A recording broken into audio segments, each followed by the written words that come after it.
अस्सलाम वालेकुम नाज़रीन, एक नए व्लॉग के साथ आपकी खिदमत में हाजिर हैं। मेरे साथ मौजूद हैं वसीम मलिक और कमर मेकन। आज सुप्रीम कोर्ट ऑफ पाकिस्तान से बिलाखिर एक बड़ी ख़बर आई है और ये ख़बर भी डायरेक्टली इमरान खान साहब से लिंक्ड है। Chief justice of Pakistan justice Qazi Faez Isa ने फ़ाइनली या उनकी सरबराही में 3 रुकनी कमेटी ने अब नैब तरमीम फ़ैसले के ख़िलाफ़ जो जस्टिस उमर अता बंदयाल की सरबराही में 3 रुकनी बेंच ने नैब तरमीम को कलअदम करार दिया था, उसके ख़िलाफ़ हुकूमती इंट्रा कोर्ट अपीलों को एक मरतबा फिर समाअत के लिए मुकर्रर कर दिया है। मगर समाअत के लिए मुकर्रर करने में लगभग 6 माह का अरसा सुप्रीम कोर्ट ऑफ पाकिस्तान को लगा है इस मुकदमे को दोबारा लगाने के लिए।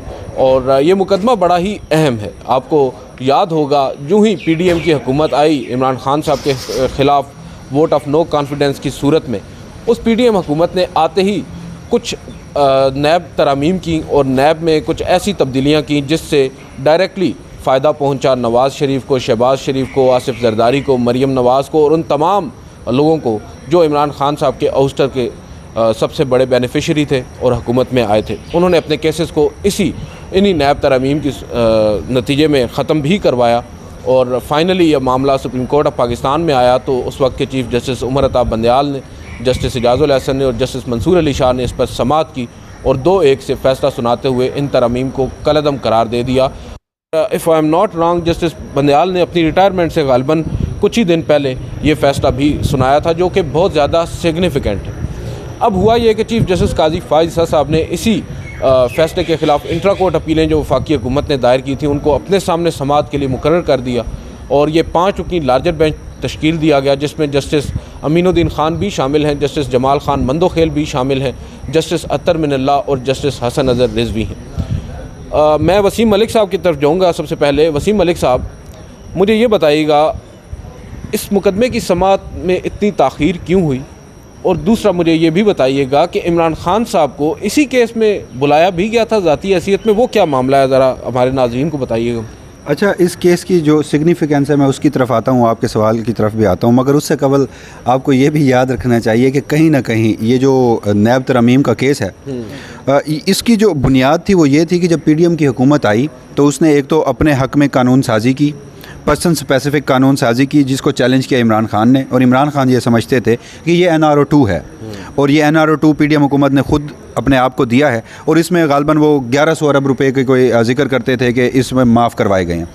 मगर मैं ना इसे नैब तरमीम के इस केस की तनाजुर में नहीं देखता, मैं इसे उस तनाजुर में भी देखता हूँ कि शायद इसी पादाश में ही एक जज थे सुप्रीम कोर्ट ऑफ पाकिस्तान के जिनके इस्टेब्लिशमेंट और हुकूमत से ताल्लुकात की जो ख़राबी थी, बुनियादी वजह वो शायद यही थी। आपको याद होगा बंदयाल साहब ने एक खुद नोटिस लिया था जस्टिस मज़ाहिर नकवी के नोट के ऊपर, और वो नोट भी यही था कि जो मौजूदा हुकूमत है वो जो तहकीकाती इदारे हैं उसमें मुबैना तौर पर मुदाखलत कर रही है। तो उसी मामले पर फिर एक खुद नोटिस लिया गया, उसकी समातें भी की गई, रिकॉर्ड भी महफूज करवाया गया और फिर वो कहीं सुप्रीम कोर्ट ऑफ पाकिस्तान की बिल्डिंग में फ़ाइल कहीं दब गई, हाँ रिकॉर्ड रूम में पड़ी है। तो उसके बाद अब ये जो नैब तरमीम का केस था इंतहाई अहम है और उस पर आपका सवाल भी बजा है कि काजी साहब ने इसे इतना लेट क्यों किया। जहाँ तक जो गुज़श्ता आखिरी समाअत थी 6 महीने कबल, जैसे आपने बताया, तो उसमें जो बुनियादी नुक्ता वो ये था कि ये केस ऑफ फर्स्ट इम्प्रेशन था, क्योंकि जब से प्रैक्टिस एंड प्रोसीजर एक्ट आया फिर काजी साहब की अदालत में फुल कोर्ट ने उसे उसका जो सस्पेंशन था वो ख़त्म किया और उसे पूरे कानून की शक्ल दी और उसके हक़ में फ़ैसला दिया। तो उसके बाद कुछ एम्बिग्यूटीज़ थी कि जी फ़ैसला डिटेल जजमेंट आई नहीं है, और जो बंदयाल साहब का जो जजमेंट है वो उस दौरान आया था जब वो प्रैक्टिस एंड प्रोसीजर एक्ट को मुअत्तल कर चुके थे। तो उस सारे टाइम पीरियड में शॉर्ट जजमेंट में ये नहीं लिखा गया था कि जो माजी के फ़ैसले हैं क्या उन इतलाक़ होगा या नहीं, बिल्कुल। तो फिर तफसीली फ़ैसले का इंतज़ार किया गया और कोर्ट रूम में भी यही कहा गया था कि ये इसलिए मुलतवी किया जा रहा है कि तफसीली फ़ैसला आएगा। फिर हमने देखा कि जस्टिस काजी फ़ाइज़ ईसा ने प्रैक्टिस एंड प्रोसीजर एक्ट का तफसीली फ़ैसला भी जारी किया जिसमें जो सबसे बड़ा और अहम सवाल था वो कहीं नहीं मिला। उसका सवाल, वो सवाल मज़ीद बढ़ते गए, जवाब हमें नहीं मिला। फिर भला हो जस्टिस मंसूर अली शाह का उनका जो नोट आया, इजाफी नोट, उसमें उन्होंने जो गुज़श्ता फ़ैसले थे उन्हें नहीं उड़ाया और उस हवाले से जो वो कुछ एम्बिग्यूटीज़ थी वो ख़त्म हो गई। और फिर हमें ही आपको याद होगा कि जब चीफ़ जस्टिस काजी फैज़ ईसा जस्टिस सरदार तारिक मसूद की रिटायरमेंट के दिन press association of supreme court में आए और वहाँ पर गपशप की, ऑफ द रिकॉर्ड गुफ्तगू की, तो उस दौरान ये भी सवाल था कि जस्टिस मंसूर अली शाह का नोट भी आया। तो हमारे वो दोस्त हैं जुल्करनैन, उन्होंने यही सवाल पूछा था कि आपने अपने तफसीली फ़ैसले में तो कहीं नहीं लिखा, उससे तो क्लैरिटी हमें कहीं नहीं मिली। तो उन्होंने कहा कि वो जस्टिस मंसूर का जो नोट है उसको अब हमने फ़ैसले का बाकायदा तौर पर हिस्सा बना दिया। तो अब वो जो सवालात थे उनके जवाब जब जस्टिस मंसूर के नोट में मिल गए तो केस ऑफ फर्स्ट इंप्रेशन था, तो अब उसकी इंट्रा कोर्ट अपील जो है वो दोबारा समाअत के लिए मुकर्रर हो चुकी है। मगर इस सब में सवाल यही है कि चीफ जस्टिस काजी फैज़ ईसा साहब तो अब तक भी यही समझते हैं कि पार्लियामेंट बालादस्त है, पार्लियामेंट कोई भी कानून साजी कर सकती है।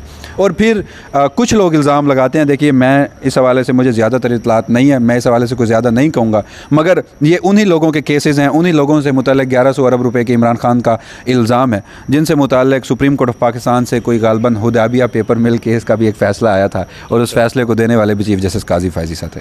बिल्कुल आपकी बात दुरुस्त हो। हुदैबिया वाले केस में तो दरअसल अच्छा, मैं उस केस के ऊपर तो अगर हम बात करें, जो चीफ़ जस्टिस ऑफ पाकिस्तान है उनका मौक़िफ़ ख़ुद ही तब्दील हुआ है एक दूसरे केस के अंदर, जब एक अपील आई थी जो ज़ायदुल मियाद थी, जो टाइम बार्ड थी। और मुझे याद है उस वक्त पनामा का केस चल रहा था, जस्टिस आसिफ सईद खोसा ने उस वक्त के नैब चेयरमैन को कहा था कि आप अपील दायर करें, गो कि वो ज़ायदुल मियाद है मगर आप दायर तो करें। और उन्होंने जब दायर की, justice Saqib Nisar chief justice थे, उन्होंने वो जस्टिस काजी फैज़ ईसा साहब के बेंच में लगा दी। उन्होंने 2-3 रोज़ उस पर समाअत की और बाद अज़ां उस अपील को ख़ारिज कर दिया, ये कह कर के ये ज़ायदुल मियाद है, एंटरटेन नहीं हो सकती। यहाँ तक उनकी बात दुरुस्त थी। मगर जब हमने देखा जस्टिस मज़ाहिर अली अकबर नकवी साहब का रेफरेंस चल रहा था और उसी रेफरेंस में एक और केस था आफिया शहरबानो वाला, उस केस में भी एक अपील आई, वो भी ज़ायदुल मियाद थी और चीफ़ जस्टिस काजी फैज़ ईसा साहब के बनाए हुए एक बेंच ने उसको एक्सेप्ट कर लिया, उसको मंजूर कर लिया। 86 दिन लेट आई थी। बिल्कुल। तो ये बहरहाल आपका पॉइंट वेल टेकन है। इसके अलावा अब चलें हम इसके ऊपर आते हैं। आफ्ताब ये कमर मेकन साहब को बीच में शामिल करते हैं ना ज़रा। कमर साहब बताएं कि इमरान खान साहब को भी इसी केस में कहा गया था कि उनको भी बुलाया जाए, उनको भी रिकॉर्ड दिया जाए। तो क्या आप एक्सपेक्ट कर रहे हैं सुप्रीम कोर्ट ऑफ पाकिस्तान से, या आप एक्सपेक्ट कर रहे हैं कि हमारे जो रियासती इदारे हैं वो इमरान खान साहब की सुप्रीम कोर्ट में जो अपीयरेंस है उसको यकीनी बनाएंगे और इमरान खान साहब ज़ाती हैसियत में पेश होकर काजी फैज़ ईसा साहब के सामने अपने दलाइल देंगे इस केस में? बहुत शुक्रिया अदील साहब। जहाँ तक मौजूदा सूरत हाल इस वक्त नज़र आ रही है, इमरान खान साहब को सुप्रीम कोर्ट में पेश करना तो दूर की बात है, शायद उनकी कोई मज़ीद तस्वीर भी बाहर ना आने दी जाए, कोई ऑडियो वीडियो जो है वो भी आने के इम्कानात कम लगते हैं, क्योंकि इस वक्त जो पब्लिक अपीयरेंस है वो जो कसर रह गई है थोड़ी बहुत मौजूदा हुकूमतों की या कुछ और लोगों की जो इज़्ज़त बची हुई है ना, वो भी ख़त्म कर देगी। ये बहुत बड़ा भूचाल होगा कि इमरान खान अडयाला जेल से निकले, वहाँ से सफ़र करे, सफ़र करता हुआ सुप्रीम कोर्ट में पहुँचे, यहाँ पर सफ़र तो वो कर रहे हैं पर वो अंग्रेज़ी का नहीं उर्दू वाला सफ़र करे और फिर सुप्रीम कोर्ट पहुँचे, यहाँ आकर वो अपना कोई बयान दें और फिर चीफ़ जस्टिस काजी फैज़ ईसा के सामने वो खड़े हो। ये सारी की सारी बड़ी हिस्टोरिकल चीज़ें होंगी।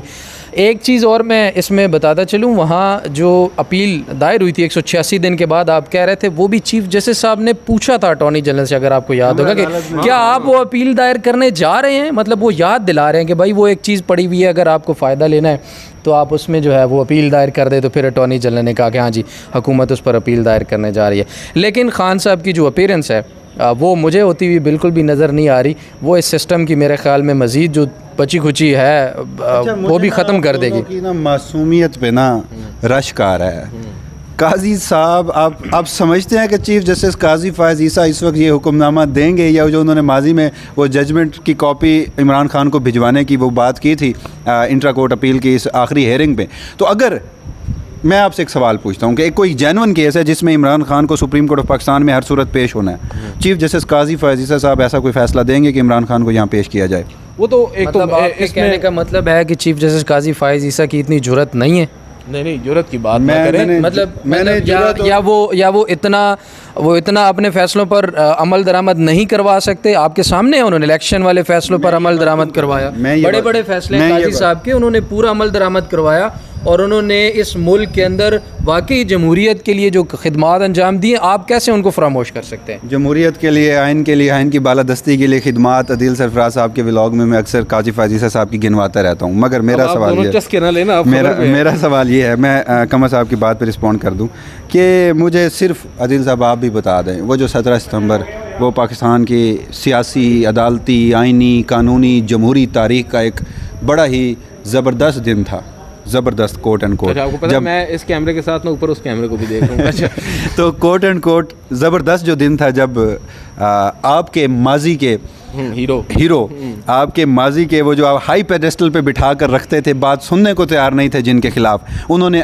हल्फ उठाया था, कलमदान संभाला था चीफ जस्टिस का, तब से लेकर आज तक, माजी में मैं छोड़ देता हूँ उन्हें, तब से लेकर आज तक मौजूदा फ़ौजी इस्टेब्लिशमेंट और मौजूदा वफाकी हुकूमत और निगरान हुकूमत, कोई एक ऑब्जर्वेशन, कोई एक जजमेंट मुझे बता दें अगर उनकी हो तो भाई जो चोर की सज़ा वो मेरी सज़ा। ऑडियंस भी बता दे अगर कोई देख रही है, आपको समझ आती है, अगर मैं कमेंट में बता दीजिएगा, मुझे तो याद नहीं आ रही। अच्छा, जहाँ तक ताल्लुक़ है ना इमरान खान साहब का पेश होने का इस केस में, वो उसका बैकग्राउंड ज़रा नाज़रीन को बता देते हैं, क्योंकि अक्सर लोग अभी उन्होंने ज्वाइन किया होगा।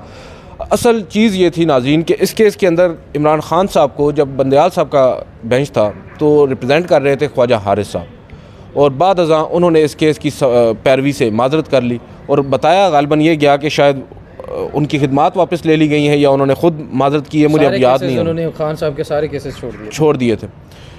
अब क्योंकि दूसरी जानिब हम देख रहे हैं ख्वाजा हारिस साहब फ़ौजी अदालतों के केस में जो अपीलें आई हैं उसमें वज़ारत दिफ़ा को भी रिप्रेजेंट कर रहे हैं, तो खैर वो कन्फ्लिक्ट ऑफ इंटरेस्ट शायद वजह हो। लेकिन यहाँ पर सवाल ये था कि इमरान खान साहब जो कि अडयाला जेल में कैद हैं और वो मेन पटिशनर हैं, उनकी जानिब से वकील नहीं है, तो बेहतर ये समझा सुप्रीम कोर्ट ऑफ पाकिस्तान ने कि उस ऑर्डर की कापी जो उस रोज़ कमरा अदालत में लिखवाया गया, डिक्टेट करवाया गया, वो अडयाला जेल में भी भेजा जाए और उस पर उन्हें मौका ये दिया गया कि अगर वो इस केस की पैरवी करना चाहते हैं तो अदालत को आगाह कर दें। उस पर एक कंसेंसस ये बिल्ट हुआ या एक राय ये कायम हुई कि शायद अब सुप्रीम कोर्ट ऑफ पाकिस्तान ने एक मौका दे दिया है इमरान खान साहब को कि वो अगर ख़ुद इस केस में आकर दलाइल देना चाहें तो वो दे सकते हैं। उसको फिर मज़ीद जो हवा दी वो इमरान खान साहब के उस बयान ने दी जो उन्होंने अडयाला जेल में बैठ कर दिया। उन्होंने कहा कि मैं ख़ुद जाऊँगा और ज़ाती हैसियत में पेश होकर काजी फाइज़ा साहब के सामने अपने दलाइल रखूँगा जो नैब तरामीम केस में उनके वकील ने रखने थे। उससे ये एक शुबा हुआ कि शायद इमरान खान साहब जो हैं वो ख़ुद यहाँ पर आएंगे और ये बड़ा ही एक जिस तरह के इन्होंने कहा कि तारीख़ी लम्हा होगा कि काजी फाइज़ ईसा और इमरान खान साहब आमने सामने होंगे। मगर उस वक्त शायद ये बात भूल गए आप, उस वक्त शायद ये बात जो है ना एक आप कह सकते हैं कि काबिल यकीन टू सम एक्सटेंट हो सकती थी। आज इस बात का वसीम मलिक साहब की राय के बिल्कुल मुताबिक कोई मुझे तो हकीकत पर मबनी ये राय नज़र नहीं आती और इस तरह होता हुआ भी नज़र नहीं आ रहा जो हमने गुज़िश्ता 6 माह के अंदर देखा है इसी सुप्रीम कोर्ट ऑफ पाकिस्तान से। जिस तरह इमरान खान साहब के खतूत के ऊपर रद्द अमल आया है उस तरह फिर हम अंदाज़ा लगा सकते हैं कि इमरान खान साहब को मौका मिलेगा या नहीं मिलेगा। ये जो केस है डायरेक्टली इमरान खान साहब इससे अफेक्टी तो हैं, क्योंकि अफेक्टी सबसे बड़े वो इस वजह से हैं कि उन्होंने इस केस में एक एप्लीकेशन फ़ाइल की 55 या 56 समातें हुई और तारीख़ का सबसे मेरे ख्याल से लंबा तरीन ये केस चला है। मखदूम अली ख़ान, ख्वाजा हारिस, बड़ा दिलचस्प आर्गूमेंट्स हुआ करते थे, लॉन्ग डे आर्गूमेंट्स होते थे। फाइनली फ़ैसला हो गया इमरान खान साहब के हक़ में, उनकी दरख्वास्त मान ली गई, मगर अब बज़ाहिर उनके अगेंस्ट भी ये फ़ैसला आ सकता है। मुझे ये बताएँ कि एक मंगल के रोज़ इस मुकदमे की समाअत होने जा रही है यानी 14 मई को, और एक रोज़ 14 मई को इस्लामाबाद हाई कोर्ट में 2 इंतहाई अहम मुकदमात की समाअत होने जा रही है और दोनों ही तौहीन अदालत से मुतालिक हैं और दोनों ही उन 6 में से 2 जजेस साहिबान से के ख़िलाफ़ तौहीन के हवाले से जो तौहीन अदालत के केसेस हैं, एक बाबर सत्तार साहब और दूसरा मोहसिन अख्तर कियानी। पहले मैं मेकन साहब से पूछ लूँ, मेकन साहब थोड़ी सी हमें तफसीलात बता दीजिएगा कि ये बेंचेस कौन से हैं और ये डायरेक्टली आप ये भी बता दें कि ये एग्जैक्टली कंटेम्प्ट है कौन सी। इसमें chief justice Islamabad high court की सरबराही में 3 रुकनी बेंच जो है, खसूसी बेंच, वो इस केस की समाअत करेगा। लेकिन जो आपने कहा कि इसमें एग्जैक्टली इन्फॉर्मेशन क्या है जिसकी बेस पे, इसमें 2 चीज़ें हैं। एक तो मोहसिन अख्तर कियानी के ख़िलाफ़ जो प्रोपोगंडा पिछले 2 हफ़्तों में शुरू किया गया था और उसके साथ साथ जैसे बाबर सत्तार की जो डॉक्यूमेंट्स थे, उनके फैमिली के जो डॉक्यूमेंट थे, सफरी दस्तावेज़ात, वो वीज़ाज़, वो सारी की सारी मालूमात जो थी वो पब्लिक की गई थी। एक तो जस्टिस बाबर सत्तार की तरफ से जो तौहीन अदालत का चलाया जा रहा है वो उन दस्तावेज़ात के लीक होने, प्राइवेट जो प्रॉपर्टी या प्राइवेट जो कह सकते हैं कि डॉक्यूमेंट्स है, लीक होने पर चलाया जा रहा है। दूसरा चलाया जा रहा है मोहसिन अख्तर कियानी को प्रोपोगंडा के ज़रिए मुतनाज़ बनाने के लिए कोशिश की गई, और दूसरा एक रेफरेंस भी उनके ख़िलाफ़ इस वक्त जो है वो मौजूद है। एक वकील हैं, हाँ, उसके बाद फिर एक वीलॉग भी हुआ था, वो ISPR के एक रिपोर्टर थे, उनसे फिर अदालती मामलात के ऊपर वीलॉग भी करवाया गया। उसके ऊपर मतीउल्लाह जान साहब का एक बड़ा प्यारा सा ट्वीट है कि अगर आप किसी ISPR या डिफेंस के बीट रिपोर्टर से एक वीलॉग अदालती अमूर पर करवाएंगे तो फिर उसका यही हाल होगा। वो आपको क्यों लगता है वो करवाया गया था? क्योंकि वो देखिए, ख़त आने से पहले जब किसी के पास ख़त की तस्वीर मौजूद नहीं है और फिर एक सहाफ़ी बैठ के उसके ऊपर पूरा वीलॉग कर दे कि उस ख़त में क्या है और क्या क्या चीज़ें बताई गई हैं, तो वो सारे इशारे जो हैं वो बेसिकली लोअर जुडिशरी की तरफ से था। वो ख़त बेसिकली जो इस्लामाबाद की लोअर जुडिशरी है उसकी तरफ से मोहसिन अख्तर कियानी के ख़िलाफ़ लिखा गया था, और उसमें कहा गया था कि मोहसिन आपको जी आपने मोहसिन अख्तर कियानी साहब ने अपने इख्तियारात का नाजायज़ इस्तेमाल करते हुए लोअर जुडिशरी से जो फ़वाइद उठाए हैं, लोअर जुडिशरी में लोगों को नवाजा है, तो वो उस तनाजुर में के मुतनाज़ा बनाने के लिए एक प्रोपोगेंडा पूरा शुरू किया गया था। बात है, आप बिल्कुल दुरुस्त कह रहे हैं। वो जो बुनियादी तौर पर उस ख़त की जो जिस्ट थी ना, वो ये थी कि मोहसिन अख्तर कियानी साहब ने लोअर जुडिशरी में अपने मनपसंद जो जजेज़ हैं उनकी प्रमोशंस की हैं, अपने मनपसंद जजेस की। लेकिन वो किसी के बारे में ना मरहुमा आसमा जहांगीर साहिबा ने फरमाया था कि डफर्स, और क्या उन्हें ये तक नहीं पता कि ज़रा आप पता करें कि इस्लामाबाद हाई कोर्ट में जो जजेस तकर्री या उनकी जो प्रमोशन है लोअर जुडिशरी में, वो सारी मोहसिन अख्तर कियानी के हाथ में है। उसके ऊपर कोई कमेटी बैठती है और उसमें क्या किरदार होता है। तो इस तरह का जो प्रोपोगेंडा है, उससे कबल खुदारा कोई इन्फॉर्मेशन ही ले लिया कीजिए, किसी कोर्ट रिपोर्टर से कंसल्ट करते तो वो आपको सारी कहानी बता देता, उसको फिर आप अपनी मर्ज़ी से घड़ लेते। और गालबन वो जो डिस्ट्रिक्ट जुडिशरी से ख़त चला था उसको कोई एक हफ्ते से तो ज़ायद हो गया। ये G11 में है आजकल डिस्ट्रिक्ट जुडिशरी, और जो इस्लामाबाद हाई कोर्ट है वो G5 में है। तो कितना मिनट का सफ़र है? जिस रिपोर्टर को मिला उसका दफ्तर जो है ना इस दरमियान में नहीं, इससे आगे। अच्छा, इससे आगे। वो मेरे ख्याल से वो स्टाफ उन्होंने वहाँ नहीं किया, उन्होंने स्टाफ उसके ऑफिस में कर लिया। ऑफिस में किया। लेकिन ये G11 से G5 तक कितना सफ़र है? गालबन आधे घंटे का होगा। आधे घंटे का तो नहीं है, 15 मिनट का। 15 मिनट का सफ़र है। तो कोई ख़त पहुँचा है? फिर वो जो चला था वो कहीं आमिर फारूक साहब के पास हो सकता है, अगर कोई ख़त ऐसा हुआ भी तो वो पहुँच भी गया होगा। और इस तरह सैकड़ों खतूत आते हैं, मगर इस ख़त को जो उठाया गया है, उछाला गया तो है ना। देखिए 6 जजेस में से एक जज है। नहीं, अहमियत उस सूरत में होती जब आमिर फारूक साहब उसको टेकअप करते ना। सर आमिर फारूक साहब की अगर बात की जाए तो उसी तरफ मैं आ रहा था कि ये वो जज साहब हैं जो 1.5 साल 1 साल इन जजेस के खतूत के ऊपर कोई भी नाम दे दें कि उन्हें उस पर रख कर बैठे रहे, कोई उसके ऊपर कोई उसके ऊपर कार्रवाई नहीं की, पूरी हाई कोर्ट को अपनी मर्ज़ी से चलाते रहे। नहीं सर, ये क्रेडिट आप देखें, ऐसे ना करें। आप क्रेडिट दें जस्टिस आमिर फारूक साहब को कि अगर वो इस सुस्त रवि का शिकार ना होते तो आज जो 6 जजेस जिस कदर ताकतवर हमें महसूस होते हैं इस्लामाबाद हाई कोर्ट में, जैसा कि अभी हम बात कर रहे थे, क्या वो अपनी मर्जी के काम भी करवा रहे हैं वहाँ पर, तोहीन अदालत के नोटिस भी करवा रहे हैं, तो इसमें क्रेडिट जाता है आमिर फारूक साहब को। क्रेडिट फिर भी चीफ जस्टिस काजी फैज़ ईसा को मैं दूंगा, जस्टिस मुसर्रत हिलाली को दूंगा। सोमोटो की पहली समाअत 3 अप्रैल और फिर 30 अप्रैल जो सबसे बड़ा मुद्दा उठाया गया कि जी इनके आर्टिकल 202 203 के तहत हम तो हाई कोर्ट के जो इंतज़ामी मामलात हैं उसमें मुदाखलत सुप्रीम कोर्ट कर ही नहीं सकती, लिहाजा जो हाई कोर्ट है वो खुद कंटेम्प्ट इशू करे।